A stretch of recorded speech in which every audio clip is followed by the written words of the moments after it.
Hello. Welcome to Texas Strip Club's Uncensored podcast. I'm DJ Jack and I'm your host. I'm really excited because finally YouTube has allowed me to break the 15-minute mark. Yes, the reason why some of the videos are only 15 minutes long is because YouTube wouldn't allow me to go past that mark. I tried several times to go past the 15-minute mark. Never worked. I finally got verified, apparently. So they're allowing me to do that, which is good news because this particular story that I'm going to be putting out on Valentine's Day, it's not Valentine's Day yet, but when I put this out, it will be Valentine's Day. It is a bit of a long story. Well, not going on and on forever long, but it does require some explaining. So, this is an actual story of me, strip clubs, and Valentine's Day. Alright, so we got to go back in time. We're talking like 15, 16, 17 years now. I was working at Applebee's at the time. I was a filler DJ. Okay, I was still new to the game. I would get called in to like cover for people. You know, it wasn't a bad job, you know. Applebee's, I could get people to cover me left and right for my shifts, and you know, I could go make some extra bucks working at strip clubs. Anyway, I was hanging out with this guy named Ronnie. He was my friend. We hung out a lot. And he was always hitting on this Hooter girl. Now, for those of you that don't know, Hooters, well, many of you won't know. Hooters at the time, down in South Texas, was for me and several of my friends our go-to pre-game, and we've got to work early in the morning, so let's go there and drink at the end of the night because it's cheaper than anywhere else. That was our go-to spot for certain things. You know, certain nights, certain days, that's how we rolled. So we were there, and Ronnie was always after this particular Hooter girl named Missy, who was a bitch. And I can call her that because of all the trouble that she caused, and I'll tell a story one day about that. You know, there were threats of ass whoopings and guns, and yeah, me getting banned from Hooters for a couple weeks. That's another story. Anyway, so Ronnie is trying to convince Missy to go out on a double date because she didn't want to go on a date with him for Valentine's Day, but she was like, maybe we could do a double date. She's like, we could do dinner and then we can go out and do some stuff if there's another couple. Well, Ronnie was trying to get me to be the other guy, and it just wasn't working. I told him, I was like, look, here's what's going to happen. I said, I'm going to get out of work tomorrow. Me and two other guys, we're going to go to a strip club, hit Valentine's Day happy hour. Then we're going to go to this bar that's near my house, and we're going to drink because they're going to have Valentine's Day specials, basically for single bitches and assholes like me who want to get fucked up. And the bar was only 3 blocks from my house, so I could just walk there. Anyway, he convinced me to go out with this Hooter girl who was cute, named Eleanor. Yeah, I still remember her name after all this time. Anyway, Eleanor had just broken up with her boyfriend, was very distraught. And I said, you know what? Fine. Okay? Fine. I'll go. I'll do it.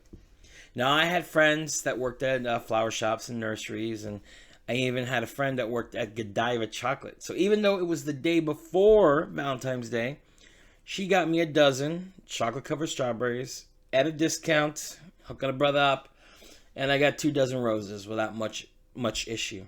Anyway, Eleanor really didn't know me. I really didn't know her. So she was like, look, don't come to my house to pick me up. Go to Hooters and meet me there. And yeah, we'll go to the bar or the club, I forget which, that Missy and Ronnie were going to go to. Well, I got the chocolates, I got the flowers. I got looking nice, smelling good. Acqua di Gio was my go-to cologne at the time, and kind of still is. Anyway, I like Guilty by Gucci. Anyway, I'm there at 7 o'clock because, you know, we were supposed to be there at 7:30, so I wanted to get there a little bit early and have a beer. Well, it was around 11 o'clock at night. I knew she wasn't coming. Because, she wasn't coming. At the time, cell phones weren't really cell phones were a thing. I just didn't have one, okay? I didn't have the Nokia block phone at the time. Anyway, I'm sitting there. I gave away the strawberries to the Huda girls. I gave her my flowers. I knew one of the cooks, and we went to a bar that was literally like 100 yards from where Hooters was. We had a beer, and I was like, you know what? Fuck it. I'm gonna go back to my original plan.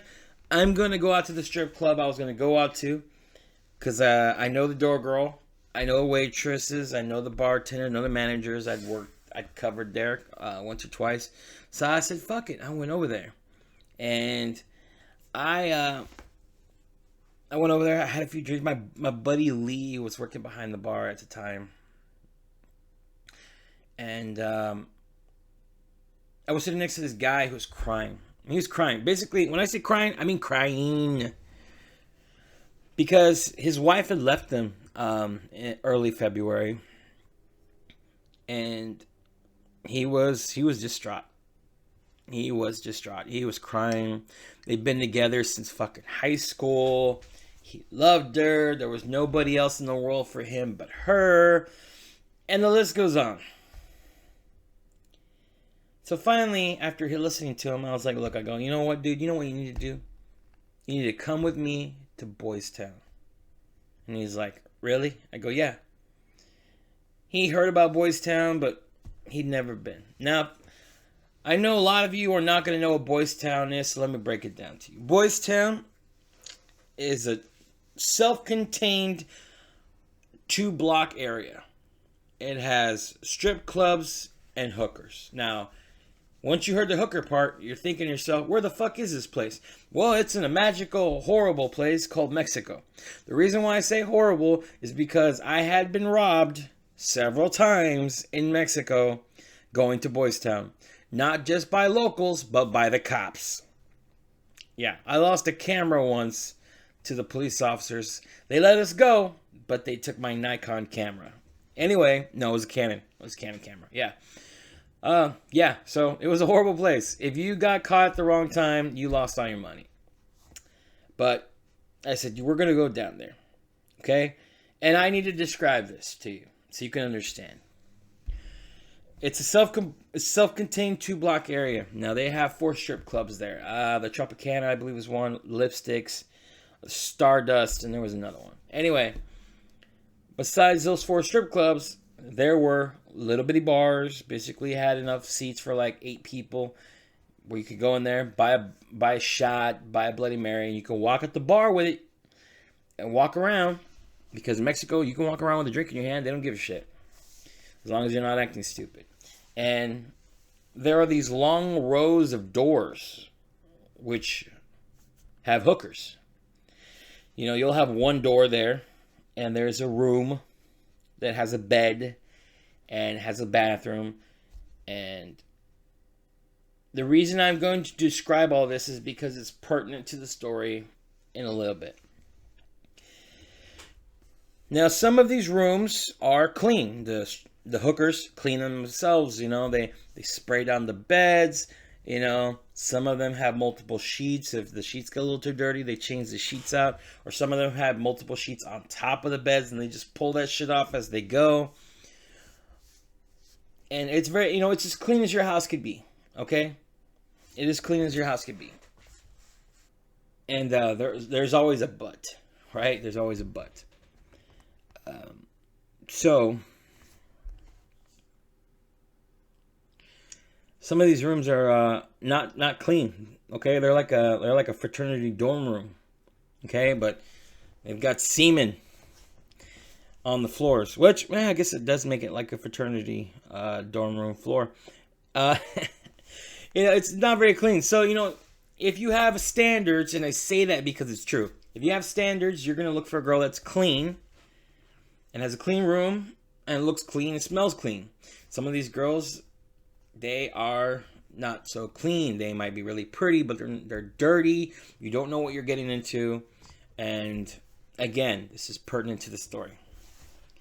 Before you ask the question, had I slept with any of the hookers that were out there? No, I did get blowjobs, okay? I limited myself to blowjobs only. That was me, okay? I was a little bit worried because, again, some of these girls were not as clean, and it always was in the back of my mind. So I take this guy to Boys Town, and I show him all the hookers. There's always really hot looking fucking hookers out there. The problem is that sometimes there is literally a line of guys waiting to get in there. I'm not joking. If you think I am, oh, I'm telling you the truth. There was a girl that was like a 9.9. She was so hot that if she told you to put your dick through a cinder block as the only way to slightly get a chance to have sex with her, you would put a hole the size of a baseball bat through that cinder block. But again, these girls have lines of guys that are waiting to get in there. And me and the dentist, I can't remember his name though. Me and the dentist, the guy who lost his wife, were both like, I really don't want to wait in line. So ended up, we drove through there. He didn't like the idea of having sex with a girl that was in there. In fact, he was losing his want to even be in Boys Town because we're driving around and seeing the hookers. And I told him, I was like, look, you know what? To hell with that. We're gonna go to Lipsticks, the prime strip club of Boys Town. We show up at Lipsticks. I know one of the guys. I'm like, hey, Oscar, what's up, man? And I basically tell him, I was like, let's just kick back, relax, let's get a drink. Oscar knows my thing. Don't bring any girls over. If I want somebody, I'll tell him. Basically, let him leave me the fuck alone until I decide what I'm gonna do. Okay? Now, normally, I did not get these girls. And again, at the time, I was a waiter at Applebee's. I was a filler in at the strip clubs. I didn't have enough cash to pay for some of these girls. Some of them have wanted out. I wasn't going to pay for it. It was just too much money. There was a girl on stage, and I remember this clearly because this guy got infatuated with this one girl on stage, and he's like, she looks just like the prom queen from my high school. And I was like, well, hold on, man. I was like, Oscar, when this chick is done with stage, tell her to come over here. So she gets off stage, they start talking, and I explain to him because he saw outside. Again, this is why I explained all the hookers outside. And he was worried about that. And I said, no, it's not like this. Okay? These rooms that are at Lipsticks, they look like hotel rooms. Like if you were to go to a Holiday Inn or Red Roof Inn, it looks exactly like a hotel room. It's got a little dresser, it's got a lamp, it's got a bed. They have somebody, after every fuck, goes in there, takes all of the sheets off, all the blankets off, pillowcases, everything. They put brand new pillowcases, linen, a comforter. They clean up any excess trash, cum-filled condoms, stuff like that. They clean it. That woman gets like $2 a clean to do that. I was once told she worked so hard one time she made $200. For those of you who are doing the math, at $2 a clean, she cleaned 100 rooms. So, but Lipsticks had a lot of strippers. They had a lot of strippers. So I explained to him, I said, you can get the 30-minute package, or you can get the hour-long package. It's up to you, bro. He got the 30-minute package because he was a little bit worried. He was a little bit scared, but who could blame him? He'd never been to a Mexico area like Boys Town before. And he was there with somebody he didn't even know. He didn't know me.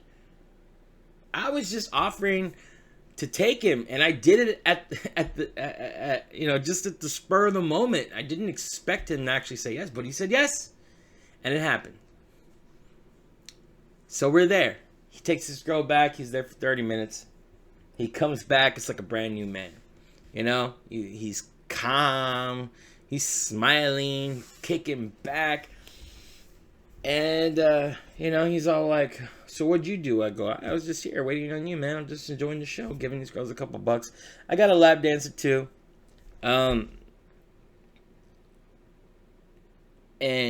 he's like, you know what? I'm going to get me another girl. I'm like, all right. He's like, and he's telling me, he's like, you know what? I was with my wife. I've only ever been with my wife. His wife was the only woman he'd ever slept with, and now he slept with another girl. Now he's going to get another girl. And within an hour, he will have slept with 3 women his entire life. He got another girl, young, hot. This one had really big fake tits because he said he'd never been with anybody with fake tits before. He took her for 30 minutes. He came back. But it took him longer to come back. And he'd been talking to Oscar. And right now, it's about 3 something in the morning. I'm starving. I'm getting a little drunk. I need some rest. And he comes back and he's like, look, they said we could stay here for a couple hours. And I was like, what do you mean stay here for a couple hours? There were a couple of rooms for some girls that had not shown up to work. Apparently these girls get assigned rooms and a couple of them didn't show up. So their rooms weren't getting used. They said we could stay there. They'd give us fresh sheets, fresh linens, everything. And we'd get to rest for a couple of hours. And, drive back all refreshed. Well, as refreshed as we can be, being intoxicated. And I was like, I don't know. He's like, but as a show of a thank you, if you're down, he's like, I'm going to take care of the tab. And I'm going to buy you a chick for an hour. And I'm like, you know what? Done. I have my eye on this one girl. I'm like, I want her. I didn't have the $500 for an hour to get her, but he got her for me. He actually got 2 chicks. That's right. He got 2 other chicks for himself because he said, fuck it. He'd always wanted to be in a threesome. And they were 2 other chicks. I went back there, had a good time for about an hour. And I slept for maybe about 4 hours before they woke us up and said we had to go. That dude was exhausted. We got tacos. He got coffee. I had to wait till we got across the border before I could get a Red Bull. Yeah, we got back across the border. We went to Hooters. Had a couple of pick-me-up beers to get us going. I took him back to the strip club, which was called Stilettos, to pick up his car because, well, I didn't really feel comfortable of driving into Mexico in a BMW or is a Mercedes. Anyway, it was a car that I'm pretty sure that if we drove into Mexico in, the cops would have pulled us over and stolen the car. So, we became friends after that. I saw him every once in a while at the strip clubs. We didn't really talk on the phone or nothing, but I saw him at strip clubs. He'd say hello, give drinks. He would point me out and tell people, this is the guy that took me to Boys Town in Mexico. And I'd be like, stop it. I'm not a celebrity. But yeah, no, we had a lot of fun. And we never went to Mexico again, okay? We never went to Mexico again. I did learn from Oscar that he actually showed up every once in a while. He actually had a couple of the girls that he likes numbers, so he would actually call ahead. When he would actually call those girls up and be like, hey, I'm coming. And the girls would show up to work, and he would show up. He'd get a room and fuck like 3 or 4 girls. With the help of a little blue pill. Oscar was telling me, actually Oscar told me that first night he'd given the guy a pill for his first girl, the one that looked like the prom queen, because he was having a little bit of alcohol, so he had dead dick, but that pill helped him going, and apparently he took a lot of them. I remember maybe like a year and a half later, he actually married this 19-year-old stripper. I know she wasn't 21. She could have been 19 or 20, but I know she wasn't old enough to drink, because I remember the girl that he married had this wristband that she was required to wear because she was underage. So he ended up marrying a stripper from Stilettos. I don't know if that would have happened if he had actually not gone to Boys Town with me, but you know what? It was it was a great night. What can I say? I met a guy. It was my good deed for the day.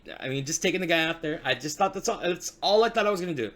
I thought that I was going to take him out there. Maybe he was going to get laid. Maybe he wasn't. I was just going to do a good deed for the day. Some guy I didn't know who was down on his luck. His wife left him. And, he was in a bad place. And I thought, hey, it's Valentine's Day. I can be Cupid. Let's take him down to Boys Town. Maybe he might get a blowjob. Maybe he might get laid. But fuck it. I didn't even know the guy. But I had a great Valentine's Day because of that motherfucker. That was a girl that I didn't at the time had money to afford. I didn't have money to afford an hour with this chick, and she was hot as hell. And if you're wondering what happened to the Hooter girl that I was supposed to meet for Valentine's Day, well, it turns out that her boyfriend, who had left her, came back crying because she was the love of his life. He can't believe he left her. You know, he didn't want anybody else. She was the only woman for him, and blah, blah, blah, blah, blah, blah, blah. It turns out they got married. And I don't know what else happened after that. But thankfully, she didn't show up. I got to meet this guy, and I had a great Valentine's Day in Mexico with hookers and a dentist and alcohol. And you know what? What can I say, is a great Valentine's Day story involving strip clubs. Thank you for listening to the Texas Strip Club Uncensored podcast. This is our Valentine's Day edition. I really hope you enjoyed it. I'm glad we're able to finally break that 15-minute mark. I've got so much more I want to be doing. In a few weeks, I'm going to have podcasts with my buddy Miggy and my buddy Hector. And I'm really glad to be having them on. And I'm hoping to get more people on the podcast. A bartender named Ambi said that she would be glad to get on the podcast with me. And I'm hoping soon to have more strippers again. We all have to go around our own schedules. So I'm hoping to have more in the future. But until then, please share, like, and subscribe so you can be alerted when the new videos pop up. And if you could be bothered to do that, if not, to hell with it. Soon I'm going to have an Instagram. I'm going to go from Twitter. I'm going to stop doing the memes on Twitter. And I'm going to go to Instagram. Yeah, so I'm going to start promoting on Instagram, showing the places that I go, some of the people that I like seeing, like bartenders and stuff. And yeah, that's what I'm going to be doing now. And hopefully you will join me on Instagram. All right, thank you so much for listening. As I always say, please share, like, and subscribe if you can be bothered to. You want to share, like, and subscribe because if you do, maybe YouTube will actually alert you when the new videos come up, because I don't know if that's what they're doing now. But so please share, like, and subscribe if you can be bothered to. If not, to hell with it. I hope you find me anyway. Thank you for listening to my ramblings, and I'll see you next time. Peace.